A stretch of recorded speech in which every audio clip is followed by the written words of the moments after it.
వర్గీకరణ అనేది మళ్ళీ ప్రధానమైన చర్చగా ముందుకు వచ్చింది.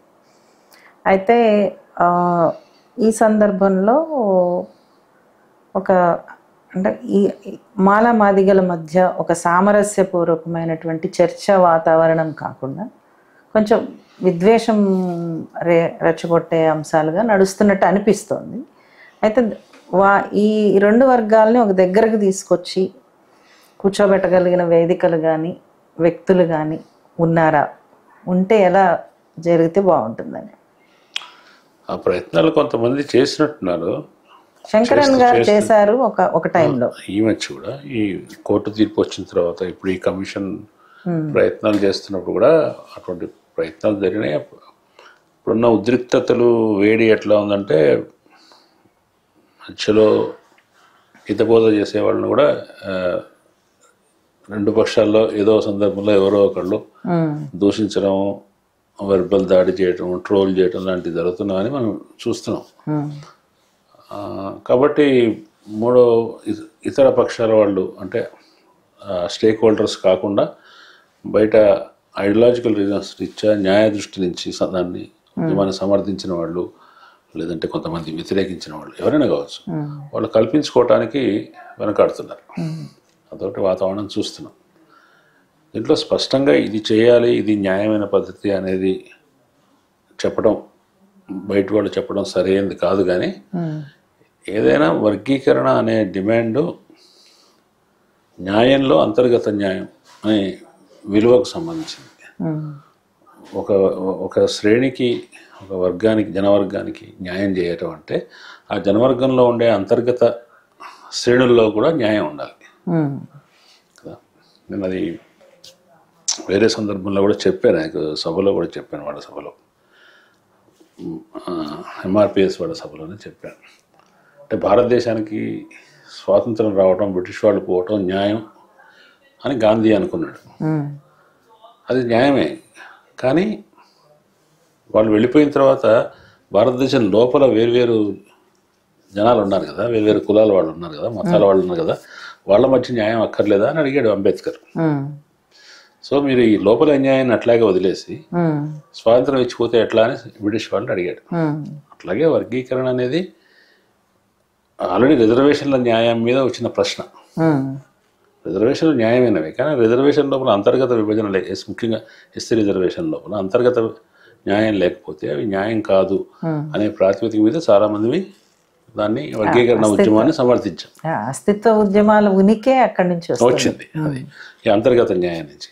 ఇప్పుడు ఈ వర్గీకరణ జరిగే క్రమంలో కూడా, వర్గీకరణ జరిగినప్పుడు కూడా ఈ వర్గీకరణ వల్ల మాలలు, మాదిగలు, మాల ఉపకులాలు, మాదిగ ఉపకులాలు వీళ్ళందరూ కూడా దీని స్టేక్ హోల్డర్స్, దీని పర్యవసానాలకి దాన్ని ప్రభావితం అయ్యేవాళ్ళు, లేదా దీని ఫలితాలను అనుభవించేవాళ్ళు కదా. వీళ్ళందరూ మధ్య కూడా పంపకం అనేది న్యాయంగా జరగాలి. న్యాయం అనే దానికి నిర్వచనం ఎట్లా ఇస్తాము? ఐదర్ జనాభా ప్రాతిపదికన జరగాలి, చారిత్రకంగా ఎవరు ప్రివిలేజ్ పొందారు, ఎవరు అసలు ప్రివిలేజ్ పొందలేదు, వాళ్ళల్లో కూడా అంతర్గత వెనుకబాటుతనం ఎట్లా ఉంది, కొద్దిగా సాపేక్షమైన బెటర్మెంట్ ఎవరికి ఉంది, ఇవన్నీ ఈ అంశాలు అనేకం పరిగణనలోకి తీసుకోవాలి. అందుకోసమే కమిషన్ లాంటివి ఏర్పాటు చేసి మరి ప్రాతిపదికను నిర్ణయించమన్నాం. జనాభా లెక్కలు అంటే ఏ జనాభా లెక్కలు అనే సమస్య ఉంది. తర్వాత వీళ్ళ మధ్యలో ఇంతకాలం ఈ సెక్షన్స్ ఎక్కువ అనుభవించారు, లేదు ఇప్పుడు వర్గీకరణ వల్ల లబ్ధి పొందిన వాళ్ళలో కూడా ఈ సెక్షన్ బెటర్ ఆఫ్గా ఉన్నారు మిగతా వాళ్ళకంటే. అసలు రాని వాళ్ళు వీళ్ళు ఉన్నారు, వీళ్ళ సంగతి ఏంటి? మరి చాలా ఎక్కువ ఉపకులాలు ఉన్నాయనుకోండి, చాలా పెద్ద సంఖ్యలో ఉన్నాయి, కానీ వాళ్ళ జనాభా చూస్తే చాలా తక్కువ సంఖ్యలో ఉంది. కేవలం జనాభా నిష్పత్తిలో మాత్రమే వాళ్ళకి ఇస్తే న్యాయం జరుగుతుందా? ఉద్యోగాలు అనేవి రోస్టర్ పద్ధతి నిర్వచిస్తే కొన్ని కులాల వాళ్ళకి ఉద్యోగాలు రావడానికి దశాబ్దాలు పట్టవచ్చు. కాబట్టి అన్నిటినీ పరిశీలనకు తీసుకొని ఎవరైతే న్యాయ నిర్ణేతలు ఉంటారో వాళ్ళు చేయాలి. అట్లా న్యాయ నిర్ణేతలు నిర్ణయించే ముందు వాళ్ళందరూ అభిప్రాయాలు సేకరిస్తారు. వీళ్ళందరూ పిటిషన్లు, మహాజర్లు ఇస్తారు. పైగా బయట కూడా ఉద్యమ మీటింగ్లు పెట్టి, సదస్సులు పెట్టి, ఊరేగింపులు తీసి తమ వాయిస్ని గట్టిగా వినిపించి ప్రెషర్ కూడా తీసుకొస్తారు. ఇది ప్రజాస్వామికమైన ప్రక్రియ, ఇట్లా చేసుకోవచ్చు. మానవాళ్ళు కూడా వాళ్ళలో కొన్ని సెక్షన్స్, వాళ్ళలో కొందరు ప్రాబల్యమైన నాయకత్వం, సంఘాలకు నాయకత్వం వహించిన వాళ్ళు వ్యతిరేకించిన మాట నిజమే, వ్యతిరేకించారు. కానీ ఇప్పుడు నిర్ణయం అయిపోయింది కదా. అంటే నిర్ణయం అయిపోవడం అంటే ఇప్పుడు వర్గీకరణ చేయడానికి అనువైన పరిస్థితులు వచ్చినాయి కదా. వచ్చినప్పుడు జరిగే పంపకం అనేది వాళ్ళను కూడా ఎఫెక్ట్ చేస్తుంది. కాబట్టి వాళ్ళు కూడా ఈ ప్రాసెస్లో, చర్చల ప్రాసెస్లో పాల్గొంచుకొని తమకు రావాల్సిన న్యాయమైన వాటాన్ని పొందటానికి వాళ్ళు ప్రయత్నించాలి. ఈ ప్రయత్నం అనేది మిత్రపూర్వకంగా, సామరస్యపూర్వకంగా జరిగితేనే ఫలితం బాగుంటుంది. కాబట్టి దాంట్లో పూర్తిగా ఇప్పుడు వచ్చే ఇప్పుడు వర్గీకరణ న్యాయం అని చెప్పడంలో ఒక స్థూలమైన న్యాయాన్ని చెప్తున్నాము. దాంట్లో ఇప్పుడు అంతర్గతంగా ఇప్పుడు వస్తున్న వివాదం ఏదైతే ఉందో, ఇంత కావాలి, ఇంత కావాలి, మాకు ఇంతే వస్తుంది, లేదా ఇంతకు అర్హులము అని ఒక్కొక్కళ్ళు చేస్తున్న క్లెయిమ్స్ ఉన్నాయి కదా, అవి చాలా సూక్ష్మమైన విషయాలు.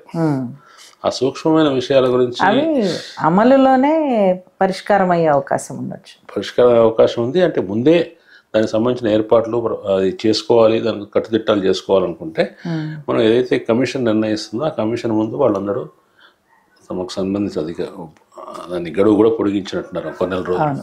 దాని ముందు ఒక పకడ్బందీగా వాదనలు నిర్మించాలి. వాదనలు నిర్మించిన తర్వాత ఆ వాదనల ఆధారంగా ప్రభుత్వానికి వాళ్ళు రికమెండ్ చేస్తే ప్రభుత్వం నిర్ణయం తీసుకుంటుంది. దాంట్లో అన్యాయం ఉంటే మళ్ళీ న్యాయస్థానానికి వెళ్ళొచ్చు. ఈ ప్రక్రియ అంతిమంగా అందరికీ ఆమోదయోగ్యమైన న్యాయం జరిగే వరకు కొనసాగుతూనే ఉంటుంది.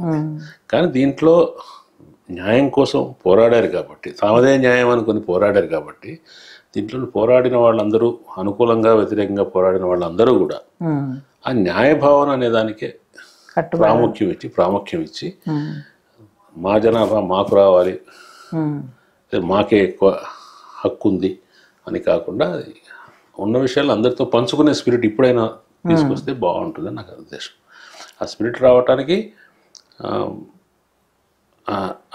న్యాయ దృష్టితోటి దాన్ని, ఆ సమస్య, ఆ ఇష్యూని సమర్థించిన వాళ్ళందరూ కూడా ముందుకు రావడానికి సిద్ధంగా ఉన్నారు. మాట్లాడటానికి అంటే మాట సహాయం చేయగలరు. కానీ అంతిమంగా ఇక్కడ ఏమవుతుందంటే ప్రయోజనాలు కదా, ప్రయోజనాలకు సంబంధించిన క్లెయిమ్స్, దాంట్లో ఇమిడి ఉన్న భవిష్యత్తు. కాబట్టి ఎవరైతే స్టేక్ హోల్డర్స్ ఉన్నారో వాళ్ళు తమ నిగ్రహాన్ని కోల్పోకుండా తమకు రావాల్సింది పొందాలి, ఇతరులకు రావాల్సింది ఇవ్వాలి.